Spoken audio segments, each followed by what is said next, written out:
আমার মুসলমান ভাইরা, নাফরমান গুনাহগার আল্লাহর পাপিষ্ঠ বান্দার সামনে জান কবজ করার জন্য মালাকুল মউত এত বিশ্রী ছাড়া নিয়ে দৃশ্য নিয়ে আসে।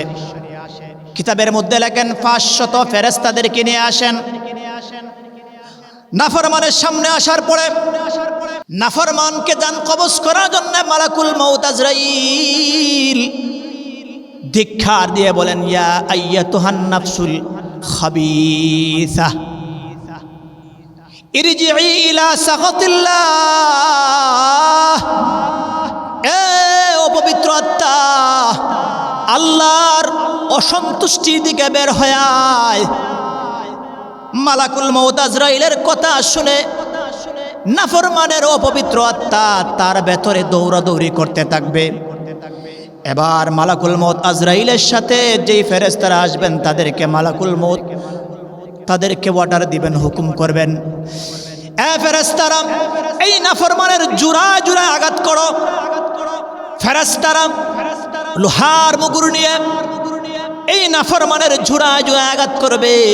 মালাকুল মউত তার হাতটা নাফরমানের বুকের ভিতরে ঢুকাইয়া তার রূহটা তার ভিতর থেকে টেনে ছিঁড়ে বের করে নিয়ে আসবে। নাউজুবিল্লাহ। এই হলো নাফরমানের মৃত্যুর কষ্ট। আমার মুসলমান ভাইরা, নাফরমান গুনাহগার মৃত্যুবরণ করার পরে তাকে যখন মানুষেরা খাদে করে যখন জানাজা পরে কাটে করে যখন কবরের দিকে নিয়ে যায়, তখন নাফরমান আত্মা মানুষদেরকে চিৎকার করে করে বলতে থাকে, ও আমার পরিবার পরিজনেরা, ইদা হুমিলাতিল জানাজা, হাদিসের মধ্যে আসছে, ইদা হুমিলাতিল জানাজাতু ফাহতামালাহা ফাওকাল আনাক আলাল আনাক। নাফরমানের জানাজার পরে যখন নাফরমানকে আপনজনরা যখন কাঁধে করে যখন কবরের দিকে নিয়ে যায়, তখন নাফরমান বলতে থাকে, ও আমার পরিবাররা, আমার পরিবারের লোকেরা, আমার সন্তানেরা, আমার ওই সমস্ত লোকেরা যারা আমার ঘরে বসবাস করতে, তোমরা শুনে নাও, আমি দুনিয়া থেকে আসার পরে তোমরা আমার সম্পদগুলাকে ভাগ ভাগ করে নিয়ে গেছো। শুনে নাও, শুনে নাও, তোমরা আমার মতন দুঃখায় পড়ো না। আমি দুনিয়াতে আল্লাহর হুকুম, আল্লাহর বিধান লঙ্ঘন করে আমি দুনিয়া কামাই করতেছিলাম, দুনিয়ার সম্পদ করতেছিলাম, দুনিয়ার মাল জমা করতেছিলাম। আমার মালিকের হুকুম আমি বাদ দিয়ে আমি যখন এই কাজগুলা করতেছিলাম, দুনিয়া থেকে মরার পরে আমার সম্পদগুলা আমার আওলাদরা, আমার পরিবাররা ভাগ ভাগ করে নিয়ে গেছে। আর আমি এখন আমার আযাবের জন্য অপেক্ষা করছি। আল্লাহর পক্ষ থেকে আমার জন্য আযাব গজব অপেক্ষা করছে। আমরা বর্তমানে যেই জগতে বসবাস করছি সেই জগতের নাম দুনিয়ার জগৎ। এর পূর্বে আমরা দুইটা জগৎ অতিক্রম করে আসছি। এক নম্বরে আলমে আরওয়াহ রূহ জগৎ, 2 নম্বরে আলমে আরহাম মায়ের পেটের জগৎ। আলমে আরওয়াহ রূহ জগৎ, সেখানে আমরা কতদিন ছিলাম আমাদের কাহারও জানা নেই। সেই জগতের হিসাব নিকাশ মহান আল্লাহর কাছে আমাদের দেওয়া লাগবে না। দ্বিতীয় নম্বরে আলমে আরহাম মায়ের পেটের জগতে আমরা কতদিন ছিলাম আমাদের জানা আছে, কমই বেশি 10 দিন ছিলাম, 10 মাস 10 দিন ছিলাম। তবে সেখানে আমরা যতদিন থাকি না কেন সেখানের সময়ের জবাবদিহিতা মহান আল্লাহর কাছে আমাদের দেওয়া লাগবে না। মায়ের পেটের জগৎ থেকে যখন দুনিয়ার জগতে আমরা আসলাম, সেখানে আমরা যতদিন থাকি না কেন সাবালক হওয়ার পর থেকে নিয়ে প্রত্যেকটা সময়ের মুহূর্তের হিসাব নিকাশ মহান মালিকের আদালতে আমাদের দেওয়া লাগবে। এজন্য বন্ধুরা আমার, দুনিয়াতে আসার পরে সাবালক হওয়ার পর থেকে নিয়ে আমরা আমাদের জীবনের প্রত্যেকটা মুহূর্তের হিসাব নিকাশ আমাদের দেওয়া লাগবে। আর আমরা এই দুনিয়ার মায়া ছেদ করে মায়া ছেড়ে আমাদের যাওয়া লাগবে, এতে কোনো সন্দেহ নেই। মরণ এমন একটা জিনিস, সেই জিনিস সকলেই বুক করা লাগবে। দুনিয়ার সব কিছুর বেলায় কিছু না কিছু হলো মানুষের মধ্যে মুখতালিফ ইখতিলাফ রয়েছে, তবে মৃত্যুর বেলায় কারো সঙ্গে কারো ইখতিলাফ নেই। আস্তিক বলেন নাস্তিক বলেন সবাই এক বাক্যে স্বীকার করে মরা লাগবে। মরণের পাকড়াও থেকে কেউ বাঁচতে পারবে না। আল্লাহ পাক বলেন, কুল ইন্নাল মাউতাল্লাযী তাফিররুনা মিনহু ফাইন্নাহু মুলাকীকুম। ও দুনিয়ার মানুষেরা, মরণের ভয়ে তোমরা যেথায় পালাও না কেন মরণ তোমাদের সাথে সাক্ষাৎ করবে।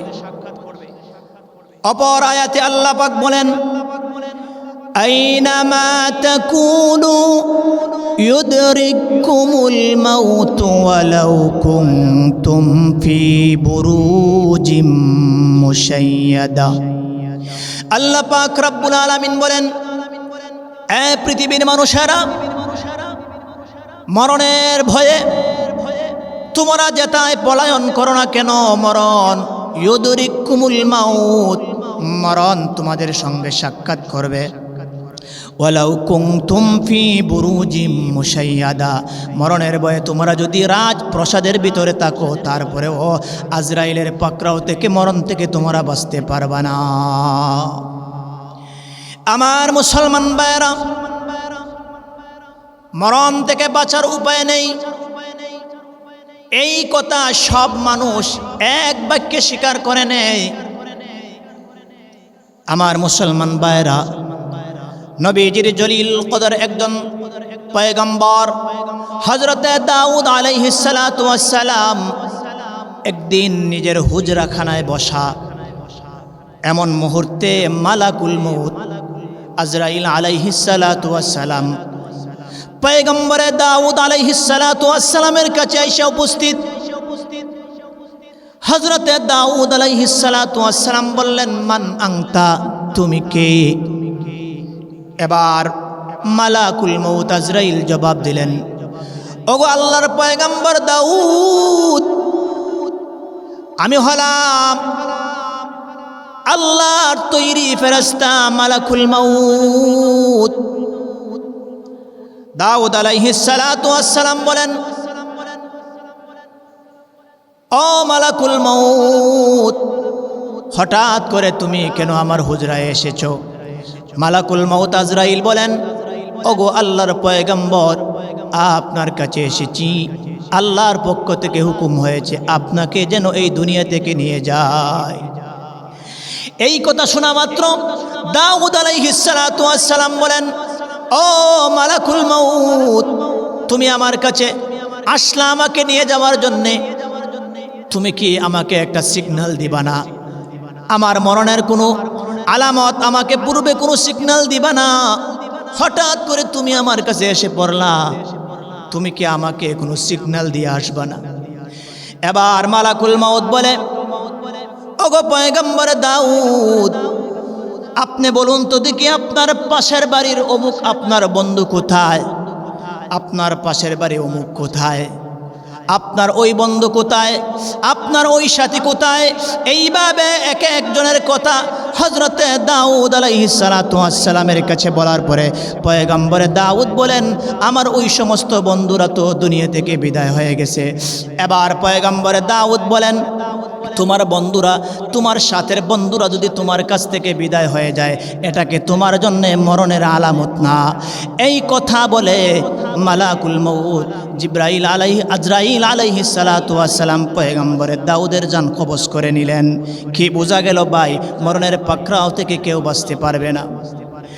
আপনাদেরকে আরেকটি সুন্দর কথা শোনাই। হযরতে দাউদ পয়গম্বরের সন্তান হযরতে সুলাইমান পয়গম্বর সাধারণ কোনো পয়গম্বর নয়, যিনি তামাম পৃথিবী রাজত্ব করেছেন। আল্লাহর তৈরি এই সমস্ত তামাম পৃথিবী রাজত্ব করেছেন এই দুনিয়াতে চারজন লোকে, দুইজন মুসলমান, দুইজন কাফের। মুসলমান দুইজনের মধ্যে একজন যুলকারনাইন, 2 নম্বরে সুলাইমান পয়গম্বর। অমুসলিম 2 জনের মধ্যে একজন হলো নমরুদ, দ্বিতীয় নাম্বার জন হলো বুখতে নাসর। পয়গম্বর সুলাইমান তামাম পৃথিবী রাজত্ব করেছেন, তামাম পৃথিবী রাজত্ব করেছেন।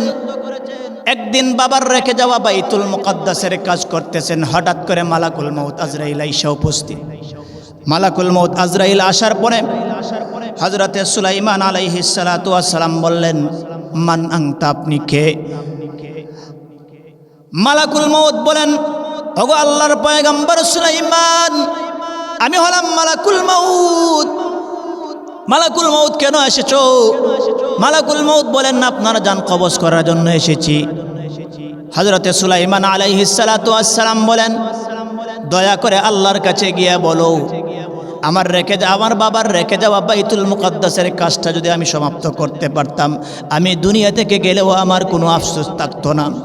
আল্লাহর কাছে গিয়ে আমার সময়টা একটু বাড়িয়ে নিয়ে আসা যায় কিনা? মালাকুল মউত আজরাইল আল্লাহর কাছে গিয়ে বলেন, ওগো আল্লাহ, আপনার পয়গম্বর বলতেছেন ওনার হায়াতটা একটু দীর্ঘ করে দেওয়া যায় কিনা? আল্লাহ পাক বলেন, মালাকুল মউত, আমি আল্লাহ যার মরণ যেই সময় নির্ধারণ করে রেখেছি সেই সময় মরা লাগবে, 1 সেকেন্ড আগ পিছ করে আমি কাউকে মারব না।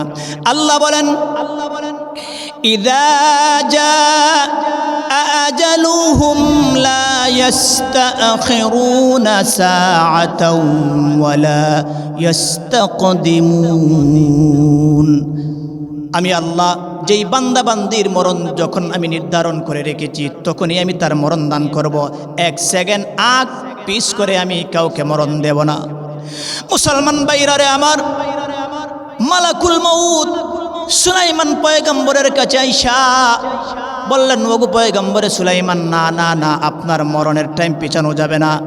তবে আল্লাহর ঘরের কাজ আল্লাহ কিভাবে করবেন আল্লাহ ভালো জানেন। আল্লাহ বলেছেন এই মুহূর্তেই আপনার জান কবজ করা লাগবে। পয়গম্বর সুলাইমানের জান কবজ করে নিলেন। আল্লাহ পাক কুদরতিভাবে বাইতুল মুকাদ্দাসের কাজ সমাপ্ত করালেন। এজন্য কবি বলেন, কাদিরে কুদরত দারি হর চে খাহি আকুনি, মুর্দারা তো জানে বখশি জিন্দারা বেজা খুনি। আল্লাহ পাক এমন কুদরতওয়ালা, আল্লাহ পাক জিন্দাকে মুর্দা করতে পারেন, মুর্দাকে জিন্দা করতে পারেন। আমার মুসলমান ভাইরা যেই কথাটা বলছিলাম, মরণের পাকড়াও থেকে কেউ বাঁচতে পারবি না। 2 জন পয়গম্বর যাদেরকে আল্লাহ পাক সময় মতন জান কবজের হুকুম করেছেন, তারা দুনিয়া থেকে যাইতে হয়েছে। সুতরাং দুনিয়াতে কেউ বাঁচতে চাইলেও বাঁচতে পারবে না। মালিক যেদিন ডাক দিবে সেদিন চলে যাওয়া লাগবে। এবার কথা হলো, নাফরমান গুনাহগার বান্দা তার মরণের মুহূর্তে কেমন সাকরাতের কষ্ট হবে। বন্ধুরা আমার, আপনাদেরকে একটু সংক্ষেপে বলছি। নাফরমানের সামনে মালাকুল মউত এমন বিভৎস চেহারা নিয়ে উপস্থিত হবে। পয়গম্বর ইব্রাহিম আলাইহিস সালাতু ওয়াস সালাম বলেন, মালাকুল মউত আজরাইলকে একদিন বলতেছেন, ও মালাকুল মউত, নাফরমানের সামনে তুমি যেই চেহারা নিয়ে উপস্থিত হও সেই বিভৎস চেহারাটা আমাকে একটু দেখাও। মালাকুল মউত বলেন, পয়গম্বর, না, আপনি সহ্য করতে পারবেন না। এরপরও পয়গম্বরে ইব্রাহিম আলাইহিস সালাতু ওয়াস সালাম বললেন, এবার মালাকুল মউত বললেন, তাহলে আপনার নজরটা অন্যদিকে একটু ফেরান। ইব্রাহিম আলাইহিস সালাতু ওয়াস সালাম নজর অন্যদিকে ফেরানোর পরে মালাকুল মউত নাফরমানের সামনে যেইভাবে দৃশ্য নিয়া, রূপ নিয়া, বিভৎস চেহারা নিয়ে আসেন, এই রূপ ধারণ করলেন। ইব্রাহিম পয়গম্বর দেখার মুহূর্তে সাথে সাথে অজ্ঞান হয়ে গেলেন। জ্ঞান ফিরার পরে ইব্রাহিম পয়গম্বর বলেন, আহারে, মালাকুল মউত আজরাইল নাফরমানের সামনে যেই বিভৎস চেহারা নিয়ে উপস্থিত হয়, তার শাস্তির জন্য আজরাইলের এই ভয়ানক দৃশ্যটাই যথেষ্ট। আমার মুসলমান ভাইরা, নাফরমান গুনাহগার আল্লাহর পাপিষ্ঠ বান্দার সামনে জান কবজ করার জন্য মালাকুল মউত এত বিশ্রী ছাড়া নিয়ে দৃশ্য নিয়ে আসে। কিতাবের মধ্যে লেখেন 500 ফেরেশতাদেরকে নিয়ে আসেন। নাফরমানের সামনে আসার পরে নাফরমানকে জান কবজ করার জন্য মালাকুল মউত আজরাইল ধিক্কার দিয়ে বলেন, ইয়া আইয়াতুহান নাফসুল খাবিসা ইরজিই ইলা সাখাতিল্লাহ। এ অপবিত্র আত্মা, আল্লাহর অসন্তুষ্টির দিকে বের হয়ে আয়। মালাকুল মউত আজরাইলের কথা শুনে নাফরমানের অপবিত্র আত্মা তার ভেতরে দৌড়াদৌড়ি করতে থাকবে। এবার মালাকুল মউত আজরাইলের সাথে যেই ফেরেশতারা আসবেন তাদেরকে মালাকুল মউত তাদেরকে অর্ডার দিবেন, হুকুম করবেন, এ ফেরেশতারা এই নাফরমানের জোড়ায় জোড়ায় আঘাত করো। ফেরেশতারা লোহার মুগুর নিয়ে এই নাফরমানের জোড়ায় জোড়ায় আঘাত করবে। মালাকুল মউত তার হাতটা নাফরমানের বুকের ভিতরে ঢুকাইয়া তার রূহটা তার ভিতর থেকে টেনে ছিঁড়ে বের করে নিয়ে আসবে। নাউজুবিল্লাহ। এই হলো নাফরমানের মৃত্যুর কষ্ট। আমার মুসলমান ভাইরা, নাফরমান গুনাহগার মৃত্যুবরণ করার পরে তাকে যখন মানুষেরা খাদে করে যখন জানাজা পরে কাটে করে যখন কবরের দিকে নিয়ে যায়, তখন নাফরমান আত্মা মানুষদেরকে চিৎকার করে করে বলতে থাকে, ও আমার পরিবার পরিজনেরা, ইদা হুমিলাতিল জানাজা, হাদিসের মধ্যে আসছে, ইদা হুমিলাতিল জানাজাতু ফাহতামালাহা ফাওকাল আনাক আলাল আনাক। নাফরমানের জানাজার পরে যখন নাফরমানকে আপনজনরা যখন কাঁধে করে যখন কবরের দিকে নিয়ে যায়, তখন নাফরমান বলতে থাকে, ও আমার পরিবাররা, আমার পরিবারের লোকেরা, আমার সন্তানেরা, আমার ওই সমস্ত লোকেরা যারা আমার ঘরে বসবাস করতে, তোমরা শুনে নাও, আমি দুনিয়া থেকে আসার পরে তোমরা আমার সম্পদগুলাকে ভাগ ভাগ করে নিয়ে গেছো। শুনে নাও, শুনে নাও, তোমরা আমার মতন দুঃখায় পড়ো না। আমি দুনিয়াতে আল্লাহর হুকুম, আল্লাহর বিধান লঙ্ঘন করে আমি দুনিয়া কামাই করতেছিলাম, দুনিয়ার সম্পদ করতেছিলাম, দুনিয়ার মাল জমা করতেছিলাম। আমার মালিকের হুকুম আমি বাদ দিয়ে আমি যখন এই কাজগুলা করতেছিলাম, দুনিয়া থেকে মরার পরে আমার সম্পদগুলা আমার আওলাদরা, আমার পরিবাররা ভাগ ভাগ করে নিয়ে গেছে। আর আমি এখন আমার আযাবের জন্য অপেক্ষা করছি। আল্লাহর পক্ষ থেকে আমার জন্য আযাব, আল্লাহর পক্ষ থেকে গজব অপেক্ষা করছে। আর চিৎকার করে করে বলে, ও আমার আহলি, আমার আপনজনেরা, আমার পরিবারের লোকেরা, আহারে তোমাদের জন্য আমি দুনিয়াতে কতই না করলাম, নিজে না খাইয়া তোমাদের খাওয়াইলাম। আরে সন্তান, ও পরিবারের লোকেরা, নিজে না খাইয়ে তোমাদের খাওয়াইলাম, নিজে সম্পদ খরচ না করে তোমাদের জন্য জমা করে রাখলাম, নিজের জন্য অর্থগুলা ব্যয় না করে তোমাদের জন্য রেখে দিলাম। আজকে আমার জন্যে আল্লাহর কাজ না করার কারণে, হুকুম না পালন না করার কারণে, নামাজ রোজা আল্লাহর ইবাদত না করার কারণে আজকে তোমরা আমাকে কোথায় নিয়ে যাচ্ছ? খবরে আমার জন্য আযাব অপেক্ষা করছে, সাবধান, দয়া করে তোমরা আমাকে নিয়ে যাইও না। এইভাবে এইভাবে নাফরমান লোক মরণের পরে চিৎকার করে করে তার পরিবারদেরকে বলতে থাকে। আমার মুসলমান ভাইরা, শুধু তাই না, নাফরমানকে যখন কবরস্থ করা হয়, নাফরমানকে কবরস্থ করার পরে আল্লাহর পক্ষ থেকে দুজন ফেরেশতা আসে, নাফরমানকে জিজ্ঞাসা করে, এ আল্লাহর বান্দা, বলো তো আমার রব্বুকা, তোমার রবকে? নাফরমান বান্দা বলে, হা হা লা আদ্রি, আমি জানি না আমার রবকে। নাফরমান বান্দাকে দ্বিতীয় প্রশ্ন করে ওয়ামা দিনুকা, তোমার দিন কি? নাফরমান বান্দা বলে হা হা লা আদ্রি, আমি জানি না। নাফরমান বান্দাকে তার কবরের সাথে নবীজির কবরের একটা যোগসূত্র করে স্মরণ করে নবীজির দিকে ইশারা করে বলা হয়, মান হাদার রাজুলুল্লাযী বুইসা ফীকুম, ওই ব্যক্তিকে যাকে তোমাদের কাছে নবী হিসেবে পাঠানো হয়েছিল। নাফরমান ব্যক্তি বলে না না না, আমি চিনি না, ওই ব্যক্তিকে আমি চিনি না। এবার গায়েব থেকে আওয়াজ, ফায়ুনাদি মুনাদিম মিনাস সামা আন কাযাবা আবদি ফাআফরিশুহু মিনান নার ওয়া আলবিসুহু মিনান নার ওয়াফতাহু লাহু বাবান ইলান নার। ওই নাফরমান ব্যক্তি যেই মাত্র কিছু বলতে পারবে না, প্রশ্নের জবাব দিতে পারবে না, গায়েব থেকে আওয়াজ আসবে, এ আমার ফেরেশতারা তাকে আর কিছু বলো না, সে মৃত্যুক, সে মৃত্যুক।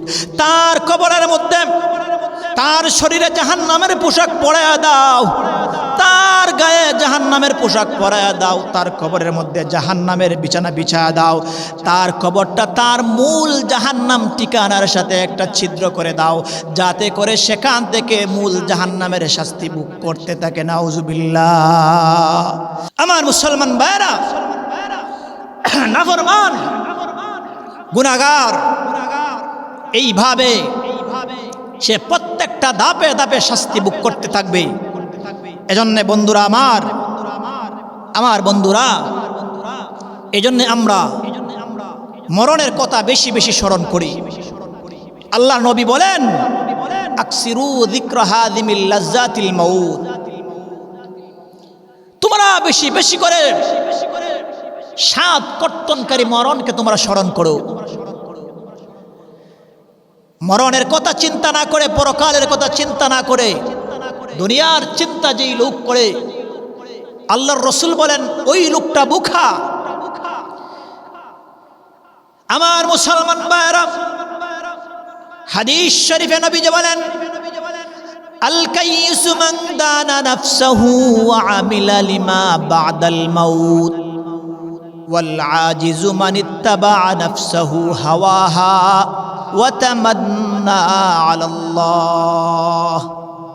রাসূল বলেন, প্রকৃত বুদ্ধিমান ওই ব্যক্তি যেই ব্যক্তি দুনিয়ায় তাইকা পরকালের কথা চিন্তা করে, আল্লাহর গোলামি করে। আর প্রকৃত বোকা হলো ওই ব্যক্তি দুনিয়াতে বসবাস করে, তার নফসের গোলামি করে, মনে যা চায় তা করে, পরকালের কথা চিন্তা করে না, সে হলো সবচেয়ে বোকা। অথচ আমরা মনে করি দুনিয়াতে যারা দুনিয়া নিয়ে চলতে পারে, দুনিয়ার চাকচিক্য নিয়ে চলতে পারে, টেন্ডারবাজি করে, বাটপারি করে, বদমাশি করে, ওই লোকগুলাকে আমরা বেশি চালাক মনে করি। আর রাসূল বলেন না না না, ওরা চালাক না, ওরা হলো নির্ভুত বোকা। আর দুনিয়াতে সরল সহজভাবে জীবনযাপন কইরা পরকালের সামানা যেই আল্লাহর বান্দা তৈরি করে, ওরা হলো আল্লাহর এক নম্বরে বিবেকবান বান্দা, বুদ্ধিমান বান্দা। এজন্য বন্ধুরা আমার, এই দুনিয়াতে আমরা পরকালের চিন্তা করব। একটা কথা বুঝেন, আহারে মানুষ দুনিয়ার সন্তানের চিন্তা করতে গিয়া, বিবি বাচ্চা, ভাই বোন, আত্মীয় স্বজন, পাড়া প্রতিবেশীর চিন্তা করতে গিয়া দুনিয়া কামাই করলা, পরকাল কামাই করতে পারলা না, আল্লাহর গোলামি করতে পারলা না। এজন্যে একটু চিন্তা করুন, যাদের জন্য তুমি ত্যাগ করে দুনিয়া অর্জন করে গেলা, তুমি মারা যাওয়ার পরে তো 1-2 দিন, সপ্তাহখানেক সময় তাদের অন্তরে ব্যথা থাকে, সুখ থাকে, কান্না থাকে। পরবর্তী সময়ে একটা দিনের জন্য কুস খবরও নেয় না, একটা দিনের জন্য কবরটাও জিয়ারত করতে আসে না। এমন নিষ্ঠুর পরিবার, সন্তান দুনিয়ার জন্য তুমি এত কিছু করলা, মালিকের হুকুম লঙ্ঘন করে। এজন্য সাবধান, দুনিয়ার জন্য পরকালকে নষ্ট করবা না। আমার মুসলমান ভাইরা, মরণের কথা বেশি বেশি স্মরণ করেন, হাসরের কথা স্মরণ করেন, ফুলসিরাতের কথা স্মরণ করেন, কবরের কথা স্মরণ করেন। ইনশাআল্লাহ পরকাল জিন্দেগি আপনার সুন্দর হবে, পরকাল জিন্দেগি সুন্দর হবে। আজ আমরা কবর জিয়ারতের কথা ভুলে গেলাম। বাবা মা মারা যাওয়ার পরে সপ্তাহ দিন দৌড়াদৌড়ি করে কবর জিয়ারত করি, দোয়া করি, কিন্তু মাসখানেক সময় চলে গেলে, বছরকে বছর যায়, একটা দিনের জন্য মা বাবার কবরে গিয়ে আমরা যাইতে পারি না। কবর জিয়ারত করলে পরে মানুষের অন্তর নরম হয়, কিন্তু আমরা কবর জিয়ারত করি শুধুমাত্র কেবলমাত্র মৌসুমে, সিজনে, শবে বরাতে, শবে কদরে, শবে মেয়ারাজে, এমন দিনগুলোতে গিয়ে আমরা কবর জিয়ারত করি।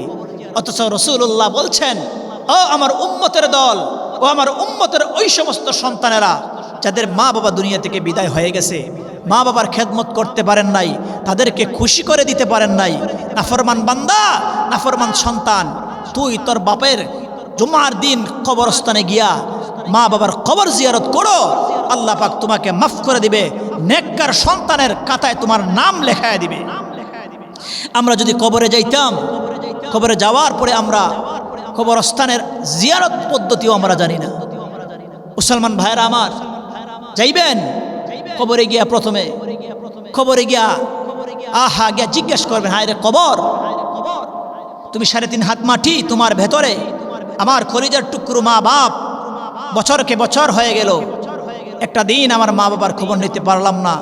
প্রযুক্তির জমানায় দেশ থেকে দেশান্তর, এক জায়গায় থেকে অপর জায়গায়, এক দেশ থেকে অপর দেশে খবর নেওয়া যায়, কিন্তু 3.5 হাত এই ঘরে আমার মা বাবার খবর নিতে পারলাম না, আমি তো সেই ঘরে আসতে হবে। এমন করে যখন কথা বলবেন, তখন তোমার দিলটা নরম হবে, তোমার অন্তরটা নরম হবে, তখন সময়ে পরকালের জন্য ফিকির করতে পারবেন, আল্লাহর গুলামি করতে পারবেন, নিজের জীবন সুন্দর করতে পারবেন, নিজের জীবনটা শান্তি করতে পারবেন। এই জন্য মুসলমান বন্ধুরা আমার, নিজেকে নিজে কবরস্থানে যাও, গিয়ে একটু গিয়া কবরস্থানে গিয়া জিয়ারত করে একটু চিন্তা করো, ইনশাআল্লাহ জীবন পরিবর্তন হবে, জীবন শান্তি হবে। এই জন্য মুহতারাম হাজিরিন, সংক্ষিপ্তভাবে যেই কথাগুলো বললাম মরণ বিষয়ে, আমরা যেন সকলে কথাগুলো শুনে যেন আমল করতে পারি। আল্লাহ যেন আমাদের তৌফিক দান করেন। সকলে পড়ে আমিন।